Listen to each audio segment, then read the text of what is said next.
CBT से काम करते हैं, कॉग्निटिव बिहेवियर थेरेपी। अब क्योंकि कॉग्निटिव बिहेवियर थेरेपी में आप जानते ही हैं क्या है, थॉट्स, इमोशंस और बिहेवियर का कनेक्शन बताया जाता है। तो अब जो CBT है वो बेसिकली थॉट लेवल पर काम करती है। अब CBT में ही अपने एक पावरफुल थेरेपी है। अब CBT में क्या क्या होता है, यानी कि आपके कॉग्निशन से रिलेटेड काम, यानी कि आपके थॉट फॉर्म पे काम किया जाता है, आपके कॉग्निशन पर। CBT की ही माइंडफुलनेस टेक्निक्स होती हैं, जिसमें exercises, imagination techniques, mental exposure techniques होती हैं, जिससे कि एक इंसान की फीलिंग्स को कंट्रोल किया जाता है। तो यहाँ पर फीलिंग्स को कंट्रोल करने के लिए क्या होती है, माइंडफुलनेस टेक्निक्स होती हैं। यहाँ पर एक्सरसाइजेस होती हैं, जिसमें ब्रीदिंग एक्सरसाइजेस, मेडिटेशंस भी होते हैं अलग अलग तरीके से, और अवेयरनेस एक्सरसाइजेस भी होती हैं, जो 5 सेंसेस की एक्सरसाइज होती हैं, 5 सेंसेस एक्सरसाइजेस होती हैं। इन सब से क्या है, एक पर्सन को अपनी फीलिंग्स को चेंज करना, फीलिंग्स को कंट्रोल करना, ये सब कुछ सिखाया जाता है। आप कहीं पर भी कोई ट्रीटमेंट ले रहे होते हैं, तो जैसे मेरे पास जब आते हैं तो यहाँ पर तो हम बहुत स्ट्रिक्टली उनको फॉलो कराते हैं हर चीज़ को।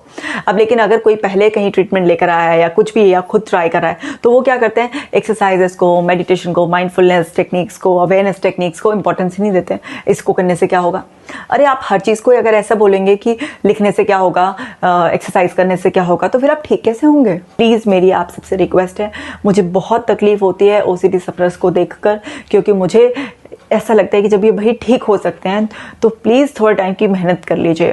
मैं आप सब लोगों के लिए लगातार वीडियोस बना रही हूँ, आपको क्वालिटी कंटेंट दे रही हूँ। अगर आपको लगता है कि कोई भी OCD सफरर है तो प्लीज़ प्लीज़ प्लीज़ मेरा आपसे रिक्वेस्ट है कि उन तक ये वीडियो ज़रूर पहुँचा दे, क्योंकि आपका एक शेयर किसी की मदद कर सकता है। एक OCD सफरर वास्तव में बहुत परेशान होता है।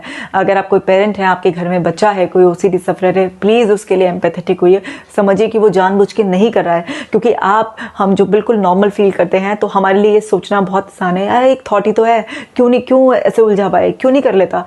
लेकिन जो सफ़र कर रहा है उसके लिए बहुत मुश्किल होता है। तो उनके लिए प्लीज़ एम्पैथेटिक होइए।